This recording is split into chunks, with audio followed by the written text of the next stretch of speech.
Hola, ¿qué tal? Bienvenidas a todas, a todos, a todes a este programa Contrapunto Internacional. A lo largo de diferentes semanas vamos a tener un montón de analistas profesionales para analizar diferentes temas a propósito de diferentes coyunturas en distintos contextos mundiales.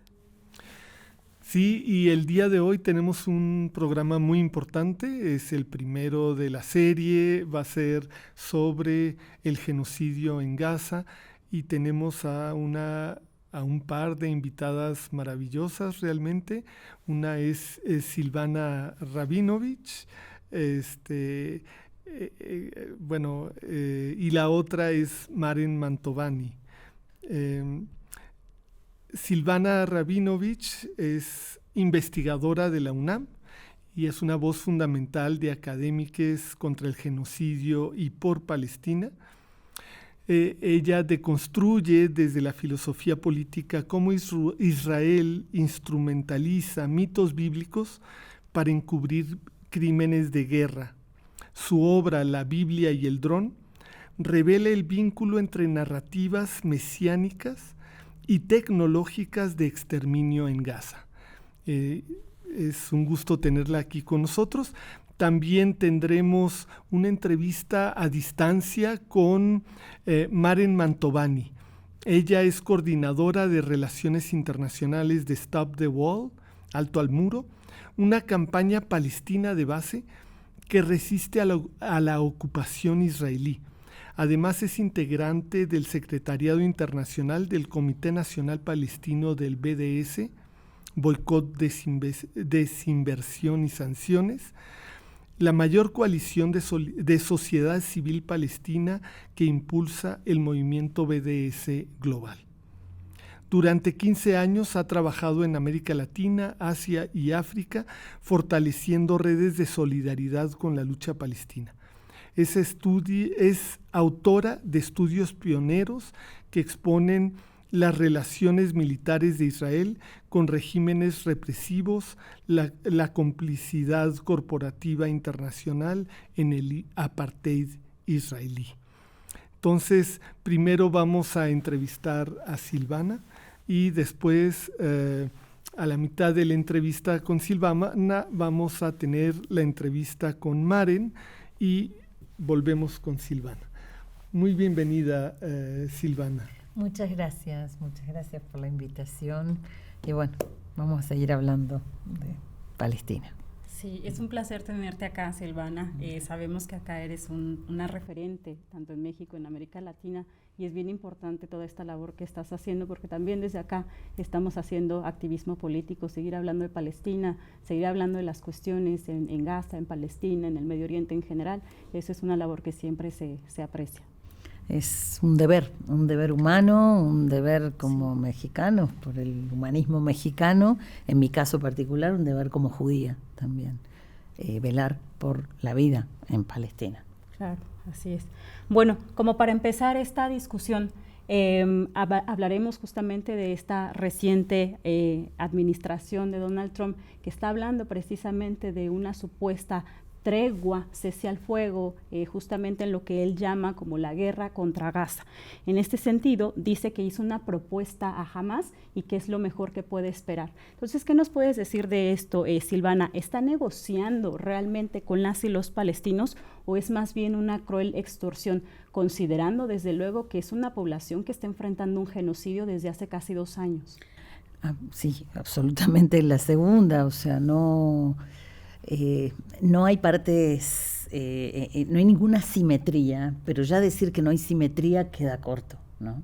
Estamos en una situación de una opresión, de una masacre cotidiana que no permite hablar de negociación, sobre todo con alguien que concibe la política como los negocios, ¿no? Negociación en el sentido de negocios, como cuando, creo que fue en 2019, que habló del Big Deal, creo que así lo llamó. O sea, para él son negocios más que negociaciones. Es un negocio lo que él ve en ese video tan provocador que había hecho circular en su momento.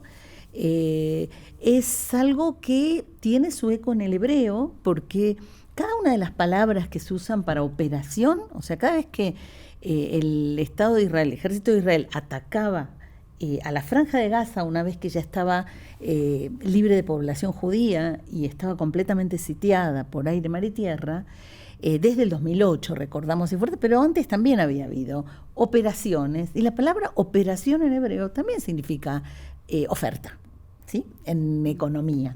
Y yo creo que lo que ahí hay es una falta de respeto muy, muy profunda. Además, hablar contra Gaza. ¿Por qué contra Gaza si es Palestina?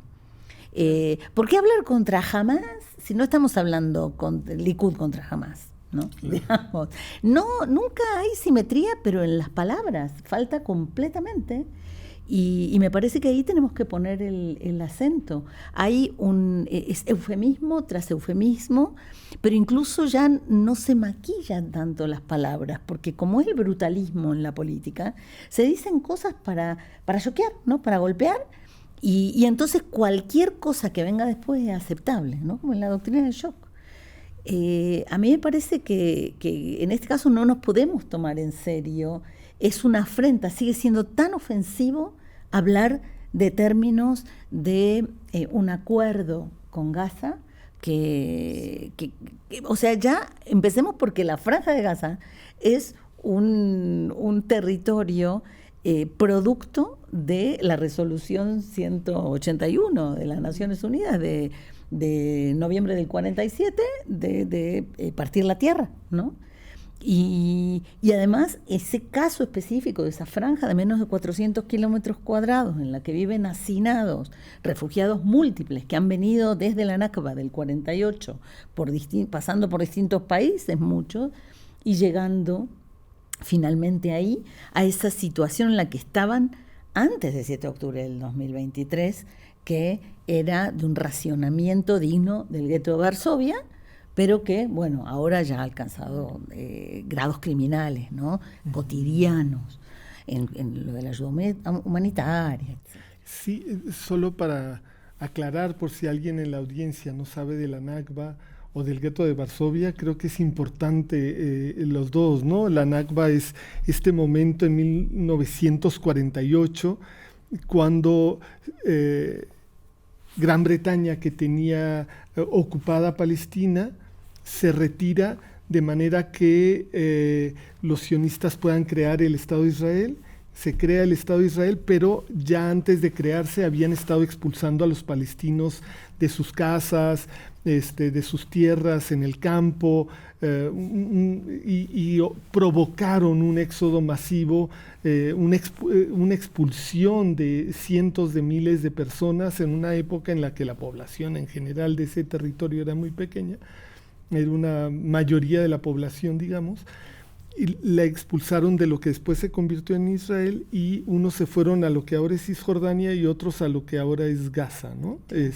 Y bueno, otros a otras partes. Claro, y quedaron los palestinos del 48 adentro con derechos retaseados, no tienen los mismos derechos, si bien es verdad que votan, hay un partido binacional que es Hadash, el Partido Comunista, de donde acaban de...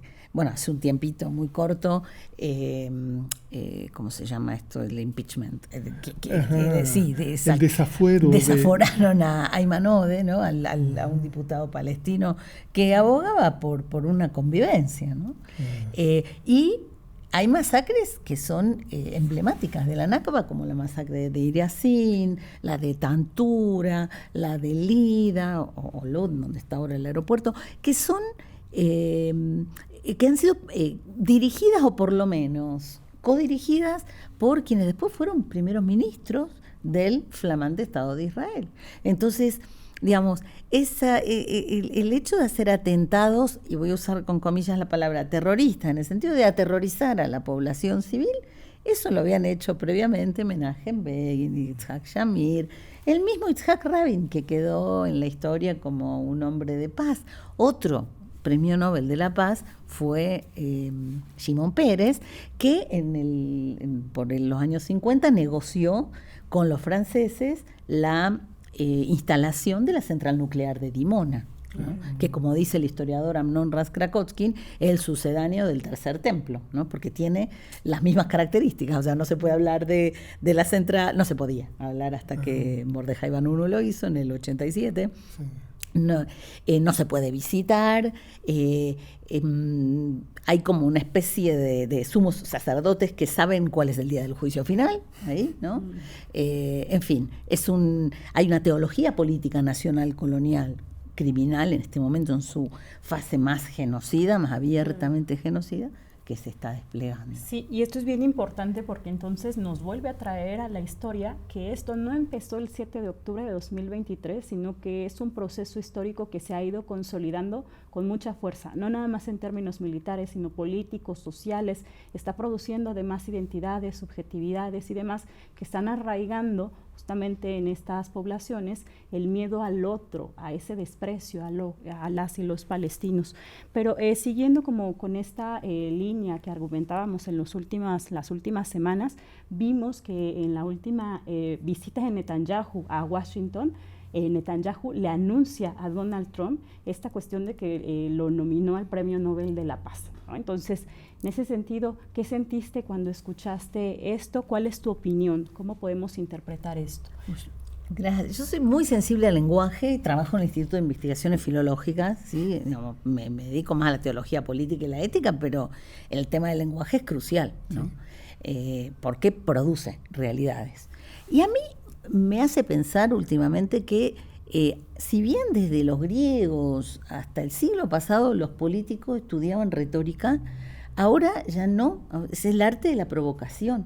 Entonces, ir a nominarlo, bueno, o sea, la verdad es coherente, como tiene esa cosa de la derecha, la extrema derecha, que dice cosas que suenan absurdas, pero muestran la realidad tal como es, porque sí, claro. Shimon Peres también tuvo el Nobel de la Paz. Y Kissinger. ¿No? Un criminal de guerra. Exacto, son todos probados criminales de guerra. Sería extraño que se lo den a Francesca Albanese, ¿no? Como tanta gente estamos a favor.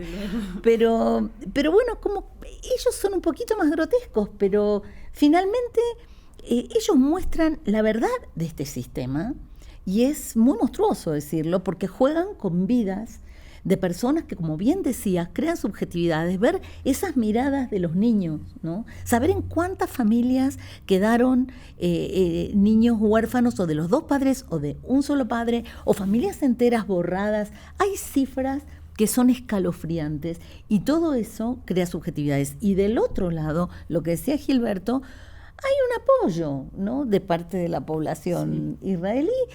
Y entonces, digamos, hay algo ahí. La deshumanización quedó al desnudo. Siempre venía soterrada, disfrazada, maquillada, y hoy en día apareció así. Entonces, bueno, yo no agradezco, incluso me pasa a veces que digo, antes me quejaba de la hipocresía, ¿no?, en la Realpolitik, y ahora digo, uno como añora un poquito más de hipocresía, o sea, que tengan un poco más de reparo. A mí, ¿sabes qué me llamó mucho la atención? Que creo que te lo comenté en un WhatsApp, cuando Trump le dice, ay, es muy significativo esta decisión, sobre todo porque viene de ti, o algo así, palabras más palabras. O sea, efectivamente es muy significativa particularmente porque viene de él. Y bueno, es de esos momentos que dices, a ver, ¿de quién se está burlando Trump en este instante? ¿De sí mismo, de Netanyahu o de todos nosotros? Tiendo a creer que es lo último. Sí, es un discurso de resentimiento que ha calado profundo en Argentina. Con ese discurso ganó Milei, y así en distintos lugares. A veces ganaron por las buenas, porque en Argentina no hay fraude. En el caso de Bukele ya es más discutible si ganó o no ganó, pero lo cierto es que estos discursos pegan y son bien recibidos, y es una cosa verdaderamente y que causa impotencia, pero además es como decía Bifo Berardi, ¿no? Es el discurso de los impotentes, porque ellos, con todo su armamento, lo que confiesan es su impotencia, ¿no? Eso lo dijo Günther Anders antes, ¿no? Nos armamos hasta los dientes porque tenemos miedo de nuestra vergüenza, de nuestra fragilidad como humanos. Entonces señalamos a los que aparecen en su fragilidad y en realidad nos ofende el espejo que nos devuelven. Entonces, en el caso de ellos, se arman hasta los dientes y ponen en peligro al mundo, como hemos visto hace poco, ¿no? Frente a los pueblos, ¿no? Frente a los desarmados, frente a los desposeídos. A los empobrecidos por ellos, porque son una minoría enriquecida. No hay ricos y pobres en el mundo. No. Hay empobrecidos y enriquecidos. Hemos observado otro fenómeno que nos parece muy, muy importante y llamativo, ¿no? Este genocidio evidentemente lo está realizando Netanyahu, pero es como muy fácil luego decir, es Netanyahu. Y desgraciadamente, no sé si B'Tselem o han hablado de que más del 70% de la población en Israel apoya el genocidio, a pesar de que un porcentaje, incluso dentro de estos, un porcentaje importante preferiría que se retornara a todos los rehenes, aunque se tuviera que acabar con el genocidio. Tal vez no lo digan así, pero ese es el significado. ¿Cómo ves esto? Se me hace que es trágico, pero tiene explicaciones. ¿Cómo lo ves? Sí, yo creo que la explicación tiene que ver con dos cosas. Por un lado, es un sistema de educación militarista que, como bien mostró Nurit Pele del Hanan en su libro Palestina, en los libros de texto de Israel, los palestinos aparecen sea como seres del pasado de manera orientalista o como terroristas, amenaza, pero no como personas iguales. Entonces la deshumanización empieza con esa no representación, esa representación fantasmática, diría Darwish, ¿no? en su autobiografía, y por otra parte está la cuestión del militarismo, porque así como vemos en la sociedad neoliberal, por ejemplo, como a los niñitos de chiquititos ya andan pensando si va a ser ingeniero, ¿no? O qué va a hacer, a qué universidad va a ir, ¿no? En el caso de Israel es a qué rama del ejército van a entrar, y si es la aviación, mejor, ¿no? Porque eso son como las clases en la sociedad, ¿no? Las determina en buena medida el lugar que van a tener en el ejército. Entonces, los juegos de armas están en los parques, ¿no? Hay una ONG que me gusta mucho de allá, que se llama New Profile, ¿no? Profil Hadash, y que ellos iban a las escuelas en el último año sobre todo para que tomen conciencia los jóvenes del militarismo de la sociedad y llamando a la objeción de conciencia, ¿no? Y entonces ellos tienen, si ustedes se meten los googlean, van a encontrar fotos de novios, por ejemplo, una pareja de novios al lado de un tanque, ¿no? Pasa a ser parte de la vida cotidiana y del orgullo del lugar, ¿no? Entonces ese militarismo necesita siempre un enemigo, ¿no? Y el enemigo más vale que esté afuera, porque el problema es que el enemigo está dentro, ¿no? Y eso tiene que ver con la raíz orientalista del sionismo, que tiene un desprecio y un miedo muy grande de Oriente, de los árabes, y entonces no puede soportar que existan judíos árabes, ¿no? A los que tuvieron que traer como escudos humanos en los años 50, ¿sí? Negociando el gobierno de Ben Gurión con los distintos gobiernos, produciendo incluso algunos atentados terroristas el mismo Mossad en Irak, por ejemplo, como explica Avi Shlaim, y entonces creando la idea de que los pogroms, que es una palabra rusa y de los que huyeron mis 4 abuelos, ¿no? Tiene lugar también en el Medio Oriente. Y entonces esos árabes judíos tenían que elegir entre ser judíos o árabes, y cuanto más israelí Tevez menos árabe Tevez. Eso es lo que decían los Panteras Negras, ¿no? En los años 70, un movimiento que toma el nombre de los Panteras Negras de Estados Unidos.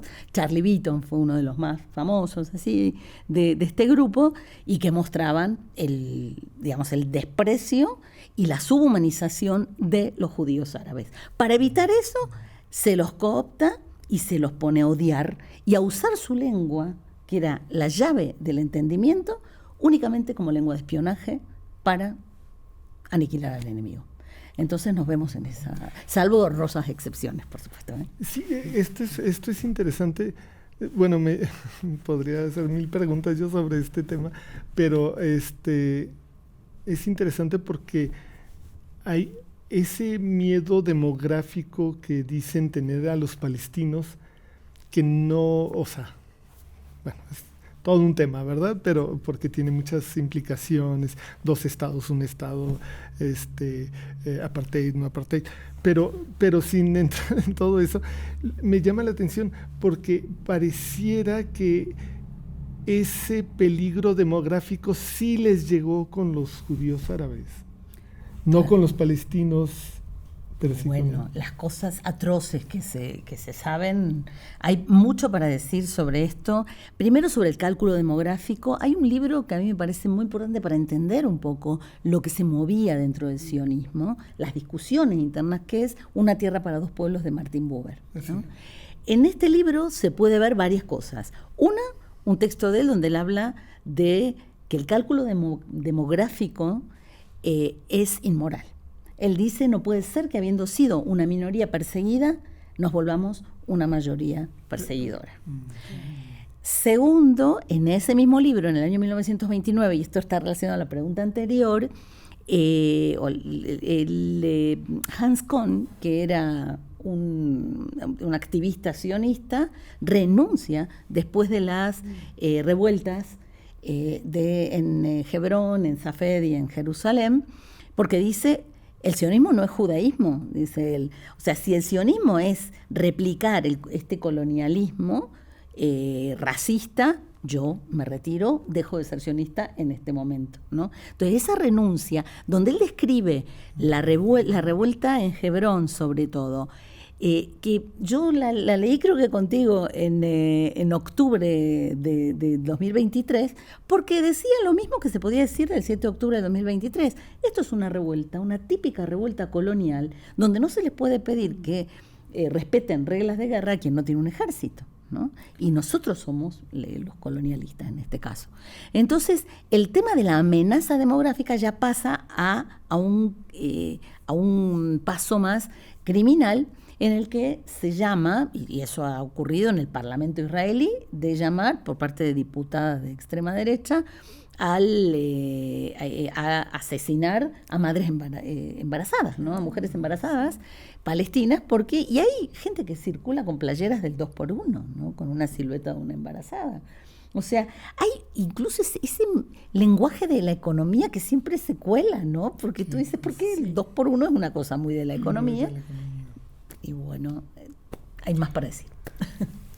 Bueno, pues muchas gracias, Silvana. Por ahora vamos a pasar con una entrevista con Mare Mantovani de Stop the Wall. Y bueno, regresamos con Silvana. Muchas gracias. Gracias a ustedes. Y está con nosotros el día de hoy. Y muchas gracias, Maren, por esta entrevista. Muchas gracias para construir este espacio por la Palestina y por la solidaridad con la Palestina. Y feliz de estar de nuevo, por lo menos en un espacio virtual contigo. Gracias. Maren, en octubre de 2023 inició una nueva fase de esta ocupación, una fase sumamente violenta, con un genocidio abierto. Y bueno, actualmente hay una serie de negociaciones totalmente asimétricas entre el gobierno de Trump, del presidente estadounidense Donald Trump, y Netanyahu por un lado, con Hamas por el otro. Es Bueno, por supuesto queremos que se detenga esta violencia excesiva con lo que está ocurriendo en Gaza actualmente, una hambruna terrible que es parte también de este genocidio y de esta fase extraviolenta. Eh, ¿Qué piensas tú de estas negociaciones frente a otras alternativas que podemos tener? eh, Ante esta situación tan grave? Bueno, en Palestina evidentemente todo el mundo está esperando que algo se mueva para que acabe esta, por lo menos esta fase, como tú dices, extra violenta del genocidio y de la continua política israelí que ya hace 77 años que empezó con una limpieza étnica masiva del pueblo palestino por parte de Israel y esta continua destrucción de la vida palestina, sea muerte, sea destrucción de las capacidades de sobrevivir por parte del pueblo palestino, pero al mismo tiempo también no hay mucha esperanza en estas negociaciones, porque de hecho no son negociaciones, son un intento de extorsión, de ah, lograr que el pueblo palestino se renda completamente, son una distracción también de lo que verdaderamente si necesita en este momento. Y lo que se necesita en este momento es una presión colectiva fuerte sobre Israel para que acabe con sus crímenes de guerra, sus crímenes contra la humanidad y sus crímenes de atrocidad de genocidio. Y es la única forma para que Israel acabe con sus crímenes es poner presión, acabar con la impunidad de Israel y acabar con la complicidad de todo el mundo, sobre todo Estados Unidos y Europa, pero también todos los otros estados que no cumplen no solamente con un mandato ético, político, pero un mandato, una obligación legal de no dar ayuda y asistencia a Israel en sus crímenes y de hacer todo para que Israel acabe. Y ahí, en este sentido, ¿dónde hay la esperanza? La esperanza, como siempre, llega del sur global. Y justo en los próximos días, lunes, va a empezar una semana a Bogotá, en Colombia, donde el llamado Grupo de la Haya, que es un grupo formado primariamente por países del sur global, África, Asia, América Latina, liderado por Sudáfrica y Colombia, que invitaron a una reunión de emergencia para discutir cómo se puede verdaderamente hacer pasos importantes, concretos y eficaces para que Israel acabe con sus crímenes. Y estos pasos es lo que va a estar en la agenda en la próxima semana aquí en Bogotá, donde pues en final 30 países de todo el mundo van a llegar a participar en esta reunión. Logramos también algunos estados europeos que quieren por lo menos observar, um, que van a discutir concretas sanciones, cómo hacer sí que no hay más una transferencia de cargos militares a Israel, un embargo militar, cómo se puede responsabilizar los criminales de guerra, los genocidas israelíes. Entonces, desde ahí, desde este lugar que el pueblo palestino trae su esperanza. Y también pienso que es importante que todos estos esfuerzos de los gobiernos no llegan de nada. Llegan también no por coincidencia, exactamente 20 años después de que desde la sociedad civil palestina, desde el pueblo palestino, llegó el llamado unificado por el boicot, desinversión y sanciones. Y 20 años de trabajo desde las bases, desde las calles, desde los pueblos, diciendo a los gobiernos, no solamente que vamos a boicotear los productos y las empresas cómplices, pero también diciendo a los gobiernos, vosotros tienen que hacer algo, tienen que poner presión y sanciones. Hoy, 20 años después, finalmente estamos en un momento donde los gobiernos escuchan, se encuentran, discuten estrategias de sanciones. En este sentido, es de aquí que pienso que llega la esperanza y también pasos e indicaciones concretas cómo acabar con los crímenes israelíes y conseguir los derechos del pueblo palestino. Y qué ejemplo tan importante nos están dando Sudáfrica y Colombia, ¿verdad? Ambos países tienen ya una trayectoria muy importante en estos últimos 2 años en ese sentido. Primero Sudáfrica metiendo la demanda ante la Corte Internacional de Justicia en La Haya, para detener el genocidio en Palestina y condenar el genocidio, y, eh, y Colombia rompiendo relaciones con Israel también muy temprano por las mismas causas. Creo que nos dan un ejemplo a seguir muy importante. Ahora, quisiera preguntarte, porque me pareció muy significativo el informe de la relatora de Naciones Unidas para los Territorios Palestinos, Francesca Albanese, que explica en su último informe cómo hay toda una economía del apartheid, de la ocupación, que ha contribuido a que haya un interés, digamos, del gran capital, por lo menos desde Israel. Creo yo que va mucho más allá, que hace que haya un interés de estas clases dominantes por prolongar la ocupación de Palestina, o garantizar la ocupación de Palestina. Eh, y ella explica en ese informe que ahora se ha desarrollado una economía del genocidio.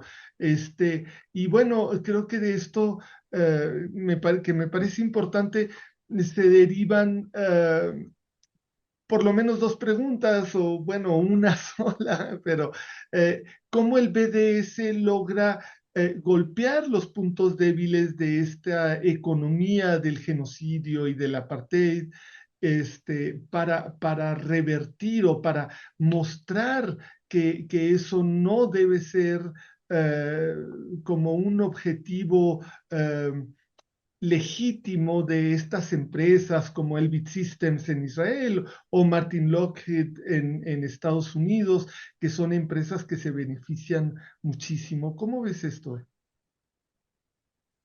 Sí, y es absolutamente por ahí. Si hablamos en Bogotá de la responsabilidad de los estados, Francesca Albanese en Ginebra y Francesca Albanese va a estar también aquí en Bogotá, pero ella en las Naciones Unidas habló de la responsabilidad de las empresas, porque también las empresas tienen obligos legales de no participar en una economía genocida, en una economía del apartheid. Evidentemente, históricamente no se hace ni guerras, ni se coloniza tierras, ni se construye regímenes de apartheid si no hay lucros atrás de ese y si no hay intereses económicos atrás de este. Por este, también de un lado, evidentemente, importante condenar lo que estas empresas están haciendo, investigar, condenar y pues actuar.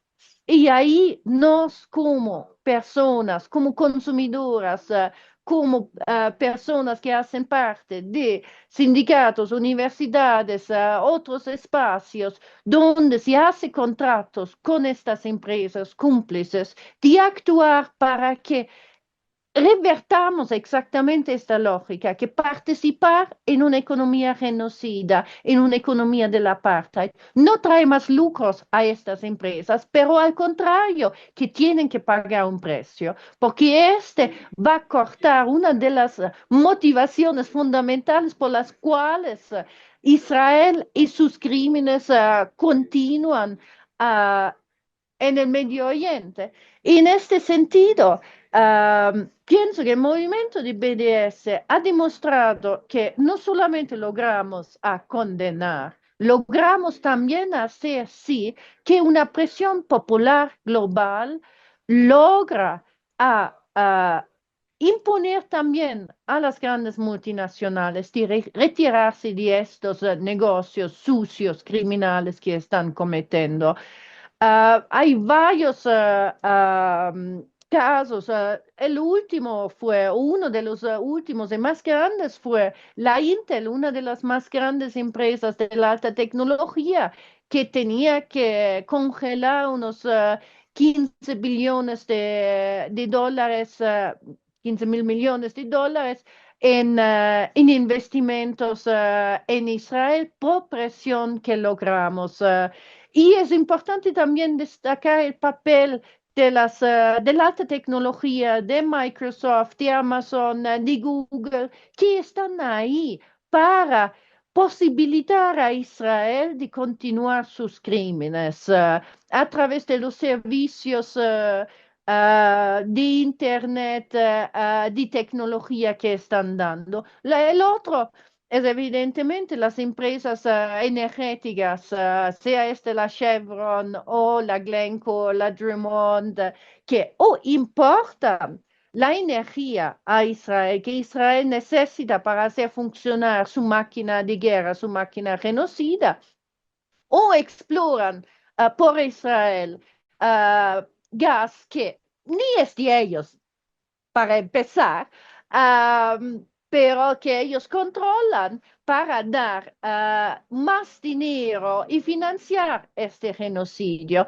Hay muchos otros ejemplos y evidentemente en México hay el ejemplo de la Cemex que está todavía dando el cemento y a Israel para construir sus asentamientos ilegales, construir el muro y otras. Entonces, en este sentido, ahí por nos hay un llamado a boicotear, a juntarse a las grandes campañas de boicot que el movimiento de BDS está coordinando globalmente y también hacer un trabajo dentro de los espacios donde somos para que las instituciones donde nos podemos tener influencia no contratan estas empresas.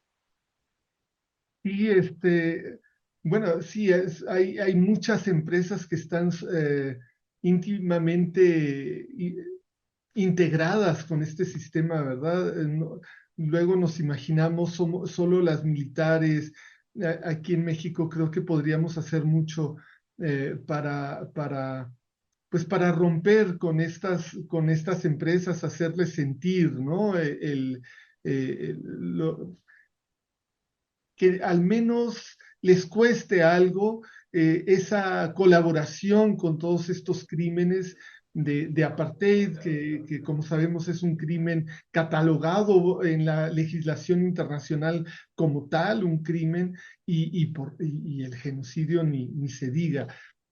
Ya un poco has empezado a responder mi tercera pregunta y bueno, ya estamos un poco sobre el tiempo, pero no quiero dejar de mencionarla porque creo que la resistencia, creo que la lucha y la conciencia de la cuestión palestina ha crecido mucho a raíz del genocidio, de esta fase de la que hablábamos, iniciada en octubre de 2023. Ya pronto van a ser 2 años de esta fase ultraviolenta.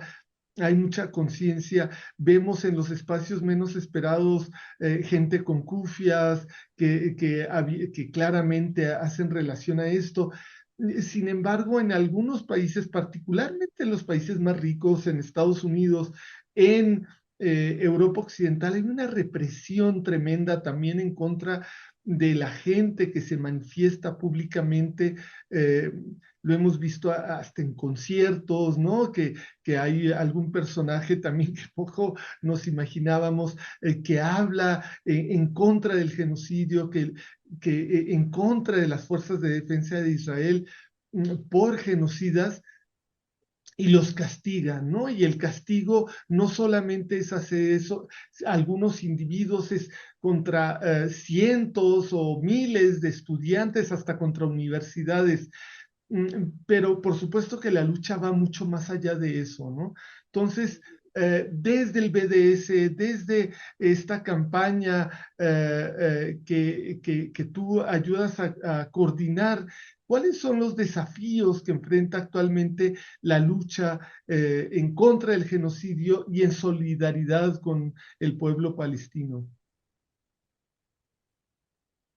Sí, hay un dicho que cuando empiezas una lucha, primero te ignoran, pues ríen de ti, pues te reprimen y pues ganas. Entonces pienso que el hecho que se está intentando a reprimir el movimiento de BDS y la solidaridad con Palestina es también una señal de cuánto esta fuerza popular está ganando fuerza.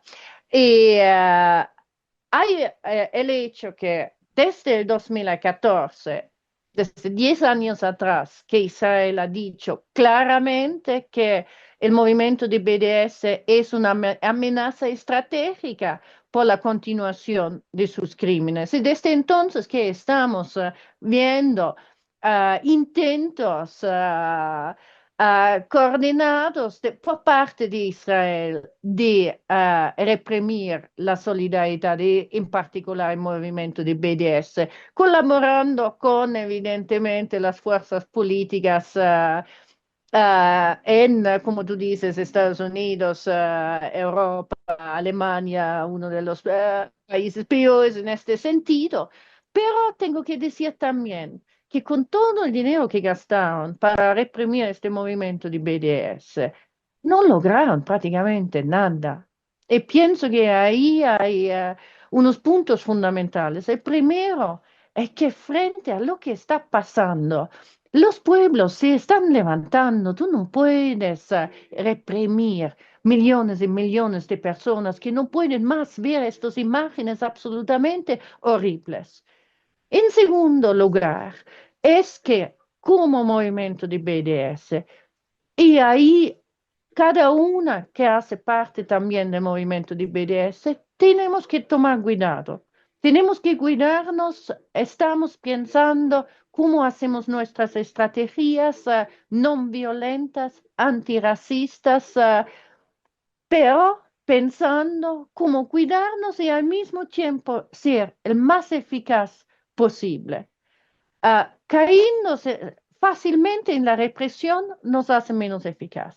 Pero pienso que el movimiento de BDS, por los últimos 10 años de represión organizada, ha demostrado que es bastante maduro y bastante capaz de hacer sí que nuestras iniciativas son siempre más fuertes, siempre más incisivas, pero al mismo tiempo es muy difícil reprimir un movimiento que continúa en la non violencia pidiendo boicotes, que es una de las maneras de actuar que cada uno tiene que tener como derecho. Es muy difícil reprimir este y construir presiones sociales en las calles y en los corredores del poder. Y pienso que ahí es que tenemos que continuar y tenemos que siempre recordarnos también que cuánto podría ser fuerte la represión que nos podemos vivir,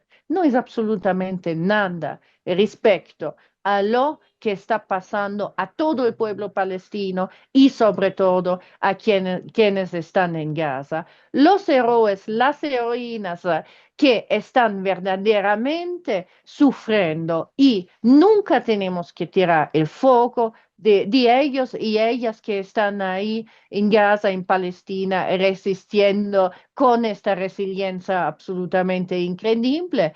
Y ahí tenemos que dar la mirada y sumarnos y apoyar en esta lucha. Sin lugar a dudas, ellos están poniendo el cuerpo en el sentido más integral de la palabra, ¿no?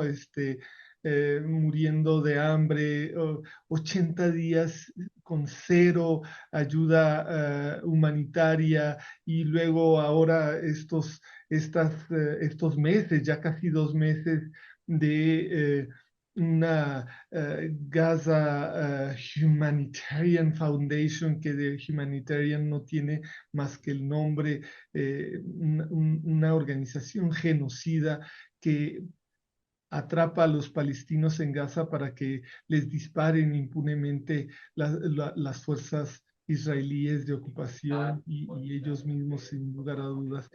Maren, muchísimas gracias. Esto es muy importante, este trabajo que están haciendo, y para Contrapunto Internacional es muy importante dar a conocer esto, y esperemos que contribuya a fortalecer el movimiento de solidaridad con Palestina para acabar ya con esa ocupación y con ese régimen de segregación, de apartheid. Muchas gracias de nuevo, Maren. Muchas gracias. Estamos de vuelta acá con Silvana Rabinovich y bueno, a propósito de lo último que estábamos platicando, Silvana, en este contexto del genocidio, ¿qué nos puedes decir de cómo se fabrica el consentimiento para sostenerlo? Llevamos casi 2 años, ese genocidio no se sostiene solamente con una producción de armas, ¿cómo se fabrica? Así es, sí, muchas gracias. Es verdad que es una economía toda basada en la industria bélica, que no es solo la fabricación de armas, sino también la alta tecnología de espionaje, pero lo que tenemos ahí también es, por un lado, de lo que nos habló Hanan, la banalidad del mal, el hecho de que pequeños actos, sin mirar mucho hacia dónde vamos, nos hacen cómplices de todo un sistema, pero por otro lado hay una cuestión bien interesante de cómo los privados, los intereses privados, logran poner sus miedos y sus intereses como si fuera un problema político y público. Lo ponen así en los medios de comunicación, en todo el sistema, y entonces el Estado de algún modo tiene que responder, aunque aquí obviamente todo es cívico-militar, ¿no? El Estado debe responder y entonces convence de esta manera al público por medio también de los medios de comunicación, porque además se lleva a los juzgados, ¿no? Se judicializa, esto termina haciendo que la gente considere que sí, que le va a hacer bien, por ejemplo, que le construyan un muro, le va a hacer bien que a los rehenes se los traiga por la fuerza. Y pasan meses y meses, se negocia por unos rehenes y no por todos, y no se cuestiona eso.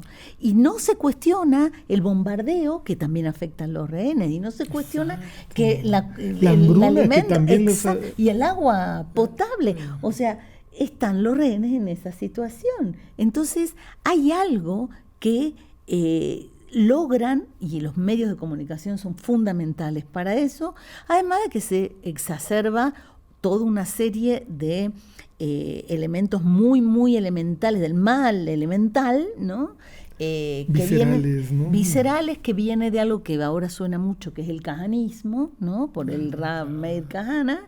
Algún día habrá que hacer un programa sobre eso especial. Por supuesto, porque el primer atentado suicida después del de Sansón, ¿no? Es en Hebrón, en la mezquita Al-Ibrahimi, por parte de Baruch Goldstein en 1994, ¿no? Un extremista kahanista, ¿no? Entonces, ese kahanismo se impone. No sé si vieron ayer un entierro de estos 5 soldados que habían matado, y uno de estos colonos desaforados gritando que volvías de Gaza cada vez y nos decías, ya hay 1000 árabes menos, ya quedan menos, ¿no? Como vanagloriándose del asesinato, y él gritaba, mirando a la fosa, ¿no? Gritaba, vamos a construir el tercer templo con nuestras propias manos, vamos a construir el tercer templo. Ahí está la locura, ¿no? Que siempre estuvo presente en el sionismo y se soslayó durante todo este tiempo, que ahora salió a la luz. Es eso que decíamos antes, ¿no? La derecha la extrema derecha saca a relucir cosas que el extremo centro siempre tuvo solapado, ¿no? Qué doloroso, ¿no? Y bueno, como ya estábamos viendo, todo eso combinado con grandes empresas que generan unas fortunas alucinantes, inimaginables, como Elbit Systems en Israel o Lockheed Martin en Estados Unidos, y nos ayuda a entender como todo ese, el blob, le dicen en Estados Unidos, ¿no? Esta masa amorfa. Pero esto quisiéramos hacer como un salto al otro lado. Desde que empezó el genocidio, muy temprano, empezó a haber grandes movilizaciones en todo el mundo. De hecho, creo que estábamos nosotros tres aquí en Ciudad de México, en una de las primeras, que fue muy grande, muy importante, pero en Estados Unidos, en Europa, en América Latina, en Asia, en África, por todas partes se veían decenas, cientos de miles o incluso millones de personas en algunos casos. ¿Qué significado te parece que tienen esta resistencia, esta lucha, esta movilización, a pesar de los grandes desafíos que está enfrentando actualmente, como bien sabemos? Estamos en un momento donde queda muy claro que una minoría ha secuestrado las decisiones y el futuro de nuestras vidas, ¿no? El tema del ataque a Irán nos puso a todos en vilo, ¿no? Sí. Respecto a eso. Pero hay una mayoría abrumadora que sí tiene conciencia de lo humano, que se da cuenta que no quiere ser parte de una fábrica de deshumanización como la que está ocurriendo y que buscan todas las maneras posibles de expresarse. Están las movilizaciones que a veces son enormes, como fue muy impresionante la de Pamplona, ¿no? Sí. Muy impresionante. Y se incluye en actos que tienen que ver con culturas determinadas, se incluye a Palestina. Hay una hospitalidad con el tema humano de Palestina, se quiere volver a traer en las universidades. Las flotillas, que no empezaron con la que fue Greta Thunberg, pero que vienen desde el 2008 por lo menos, yo recuerdo una flotilla que ya había sido desviada, y está... Además de la flotilla, la marcha que habían emprendido miles de personas para lograr con su simple presencia aquello que con su vulnerabilidad presentarse para que se abra la frontera ahí en Rafah y entren los camiones. Y el gobierno de Egipto no lo permitió. Hay miedo, hay un miedo de unos pocos que quieren imponer ese miedo a las mayorías. Las mayorías no tienen miedo, pero no tienen los elementos para confrontarlos, porque no puede haber una confrontación así directa porque tienen toda la de perder. Eso ya lo aprendimos muy bien en los 70, no se puede ir a confrontar con las mismas armas.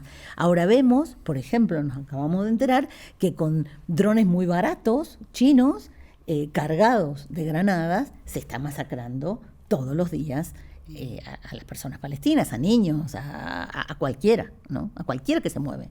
Y entonces el tema, lo que describen, que ven en los drones esos soldados, que ven que no se entierran a los muertos y van los perros y los comen.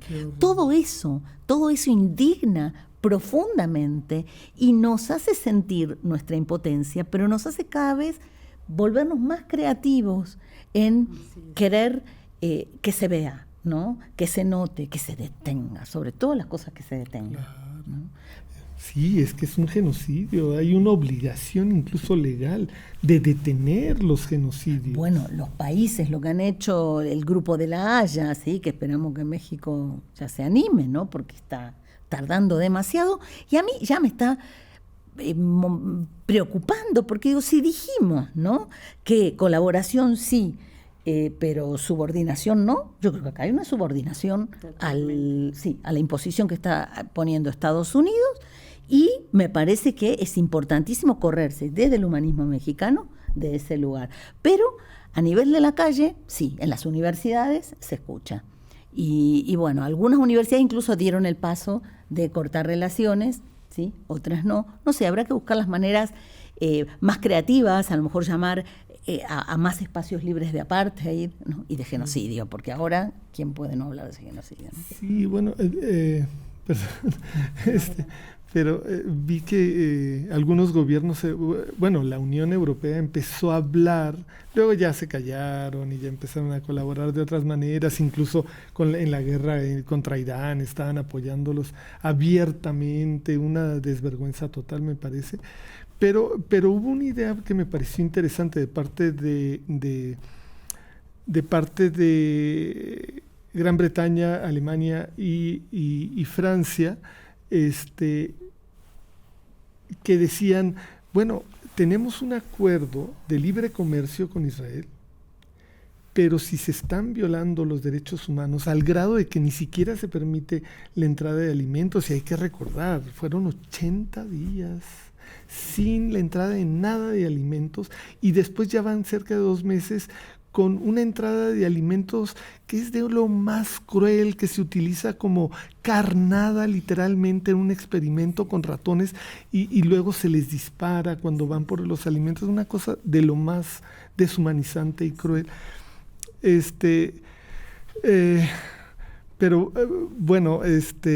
Creo que lo que proponían ellos era vamos a detener el tratado de libre comercio con Israel. Luego no lo hicieron, pero tal vez sería una idea, ¿no? Bueno, contesto ahora, sí. A ver, está esa idea, por supuesto que los socios en la fabricación de armas no la van a llevar a cabo. Ahora, los que sí pueden hacer algo, como siempre pudieron hacerlo, son los trabajadores, los sindicatos. Y eso lo vemos en el puerto de Marsella, en el aeropuerto de Roissy. Entonces, si bien el gobierno francés va a jugar con su doble discurso, los trabajadores no tienen doble discurso. Y ahí está la esperanza. Sí.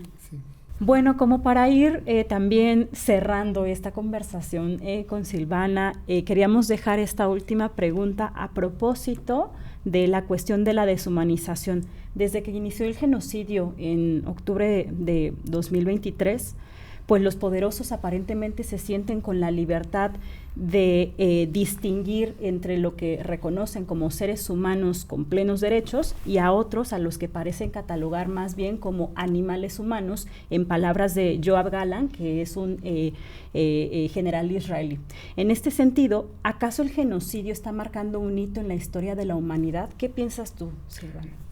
General y prófugo de la justicia internacional. Claro, ¿no? También, ¿no? Importante decir eso. De guerra. Sí, claro, es un hito en el sentido de que no hay algo semejante en el siglo XXI. El nivel de tecnologización de la muerte, de la masacre, el uso de la mal llamada inteligencia artificial para potenciar muchísimo más. Porque si Yoav Gallant se vanagloriaba en esta película que se llama El Laboratorio, de Yotam Feldman, él se vanagloriaba ahí en una entrevista de haber logrado el 1 a 100, ¿sí? un israelí por 100 palestinos, sí, en la Operación Plomo Fundido del 2008. Sí. Ahora esto, obviamente, con estos 3 programas siniestros de inteligencia artificial, muchísimo lo potenció, ¿no? La capacidad mortífera. Entonces, ahí es donde lo que anunciaba Günther Anders, ¿no? Sobre los peligros atómicos, han llegado a un límite que tocamos con el ataque a Irán, que tuvo que ver con un cálculo muy mezquino, ¿no?, de parte de Netanyahu. Y bueno, Netanyahu y todo su gobierno, porque no es él solo y es toda la población que lo alienta. Y por otro lado, el tema la deshumanización, como decíamos, que se practica desde la escuela más temprana, ¿no? Aprenden a no ver, simplemente no los ven. Bueno, nosotros conocemos algo un poquito parecido cuando se aprende a invisibilizar a los pobres también, a la gente empobrecida aquí en la Ciudad de México. Es común eso también, pero bueno, claro, ahí es con una escala ya de crueldad explícita que no tiene parangón. Sí, es brutal y es el arte de la provocación constante, ¿no? Es decirlo y de esa manera expresan un supremacismo completamente ajeno a lo judío. Por eso es muy problemático. Si hay alguien que tiene un comportamiento antisemita en este momento, es el ejército de Israel, ¿sí?, asesinando a los palestinos. Dieron la vuelta completa. En esto, el regalo de Netanyahu a Trump, ¿no?, usando las palabras, porque aparte parece hasta que se le burla en la cara, porque usa las palabras de Trump, porque Trump tiene poquitas palabras en su vocabulario. Una es grande, otra es lindo, ¿no?, bonito. Y entonces, diciendo que fue grande y bonito el ataque, ¿no?, que cómo le había llamado, algo de la medianoche, ¿no? Era el martillo de la medianoche. El martillo de medianoche. Es una mezuzá. La mezuzá, yo quiero explicar para los judíos qué significa. Dice en el Deuteronomio capítulo 6, versículos 4 al 9, que hay Dios, Israel debe escuchar que hay un solo Dios, ¿sí? Y eso no lo debe olvidar en ningún momento. ¿Eso qué quiere decir? Que hay un único soberano del mundo, que nadie le puede disputar la soberanía, ¿no? Y la soberanía se manifiesta en la capacidad de dar o quitar la vida. Y ellos le tienen secuestrado a Dios, digo yo, ¿no? Le han robado esa soberanía, vuelto un soberanismo genocida, ¿no? Y entonces, por eso la mezuzá, que tiene que estar en las puertas, porque lo que dice el Deuteronomio es que al levantarte y al acostarte, al entrar y salir de tu casa, siempre, entonces por eso está en las puertas, le regala una réplica del avión con el que atacó, ¿sí?, un bombardero, que el B-2 creo, y tiene la Shin de Shaddai. Mucha gente acá se llama Shaddai. Shaddai quiere decir Shomer de la Tot Israel, el que cuida las puertas de Israel, ¿no? Tiene esa Shin y seguramente adentro debe tener esa plegaria. Y entonces, ¿quién es ese Dios único? ¿Trump o Netanyahu? Porque evidentemente a Dios ya se lo cocinaron. Así es, y fíjate que hablábamos Gilberto y yo anteriormente a propósito de esta cuestión de la deshumanización, y pensábamos que esta deshumanización justamente no solamente se queda en Gaza, ¿no?, que es algo desde luego totalmente brutal, pero hay que entenderlo en términos estructurales, es decir, que esta deshumanización también atraviesa, constituye a poblaciones, por ejemplo, migrantes, ya lo mencionabas tú, a estas poblaciones empobrecidas, a estudiantes, a incluso toda esta subversión política como en apoyo a Palestina. Todo ello son procesos que se van exportando al resto del mundo. Incluso pensar que quizá por ahora es muy aproximado decirlo, pero que este trato a las poblaciones migrantes que ya se está notando en Estados Unidos, en nuestro propio país, deviene de esos procesos genocidas. ¿Cómo pensar entonces esos procesos en términos estructurales? Esto yo quisiera invocar un concepto que es la política de el muro con mayúsculas, no del muro, sino de el muro. Y esa política del muro que se logra por esta fabricación del consenso que les decía, donde intereses privados se hacen pasar por públicos gracias al sistema judicial y los medios, logran esa idea de que esa minoría enriquecida se sienta protegida por el muro.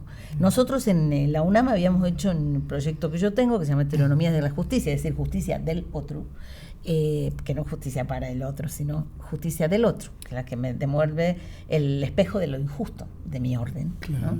se llamaba la exposición Mexicanos, Palestinos y Saharauis del mismo lado de muros diferentes. Porque el muro es un dispositivo aporofóbico, es decir, de odio a los pobres, a los empobrecidos, mejor dicho, a quienes les han despojado del suelo, ¿sí? Y que tienen que refugiarse, porque no me gusta hablar de migrantes como si fueran aves. Antes las aves nada más migraban, pero ahora parece que las personas, y eso no, son refugiados.